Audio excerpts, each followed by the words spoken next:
Williams Ecopedia, Volume 1, Topics in Sustainability from Arcology to Xeriscaping, copyright June 2010.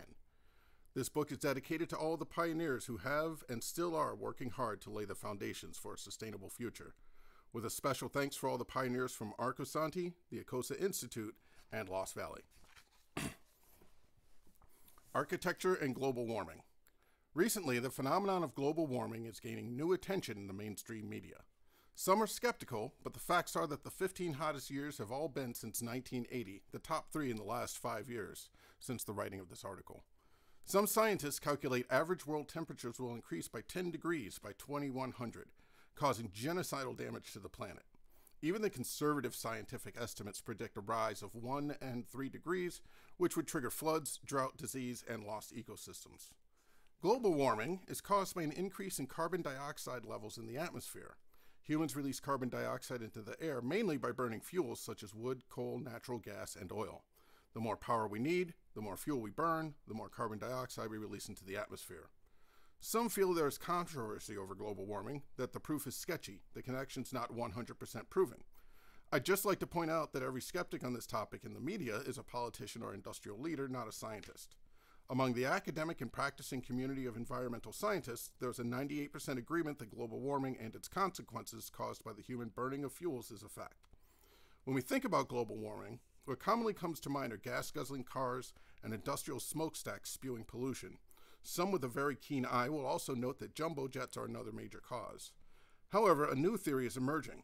The lion's share of the pollutants that cause global warming are attributable to architectural design. How would architecture be responsible? No homes or buildings have smokestacks or exhaust pipes out of them, so where would the CO2 emissions be coming from? All homes require energy. Energy to warm them up, energy to cool them off, energy for the lights, the TV, the appliances. All of this energy comes from fuels being burned somewhere. Thanks to zoning laws, power plants are never near the residential areas they power, unless you're very poor, because the pollution from these plants is deemed toxic. Out of sight, out of mind. But the facts are, every time you flip on a switch in your home, turn up the thermostat or the AC, somewhere out there, far away, a power plant chugs out smoke, ash, and carbon dioxide. The greatest proponent of this new theory is himself an architect. His name is Edward Masria of Masria Odoms Zurich, Incorporated in Santa Fe, New Mexico.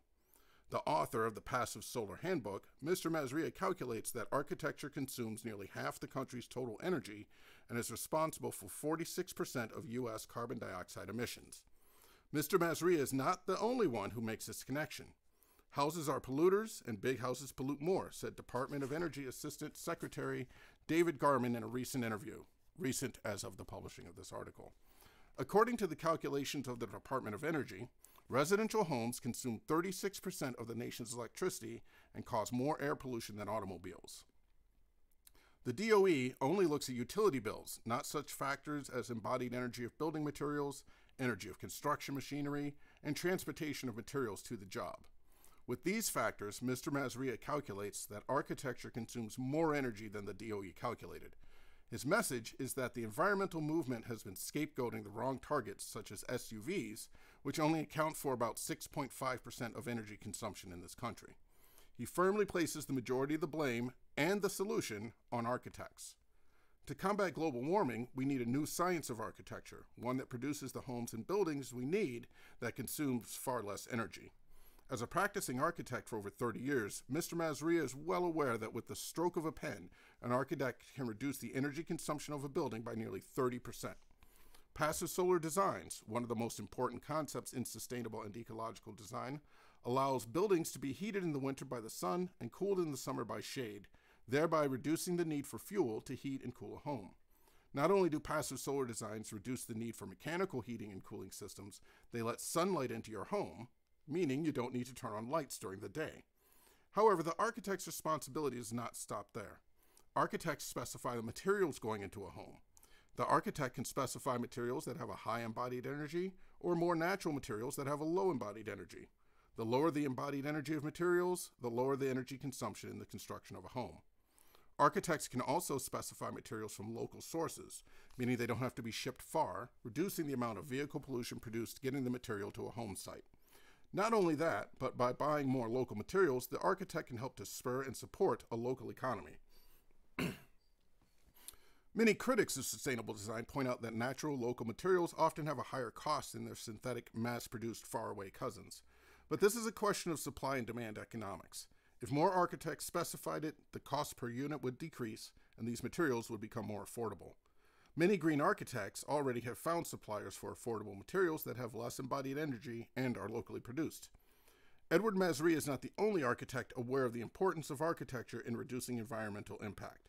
Here in Arizona, there are people such as Dr. Paolo Soleri, designer of the Arcosanti project, designers such as Ed Dunn and Paul Moore practicing in Flagstaff, builders and educators such as Joe Costin of Coconino Community College and Tony Brown, director of the Acosta Institute in Prescott, all of whom know of the importance of architecture in either hurting or saving our environment. As I always say, education is the key. In this case of global warming, we first need to educate scientists, politicians, and the general public about the role of architecture in global warming.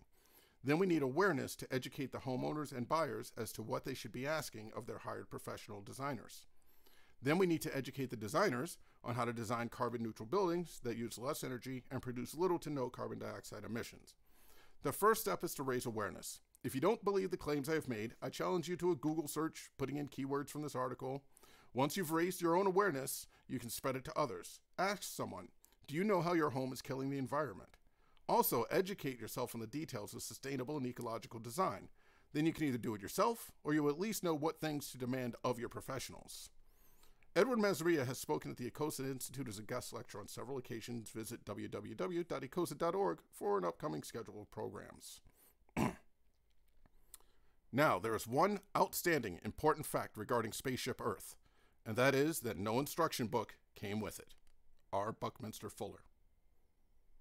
Our enemies are innovative and resourceful, and so are we. They never stop thinking about new ways to harm our country and our people, and neither do we. George W. Bush. Thank you. The end.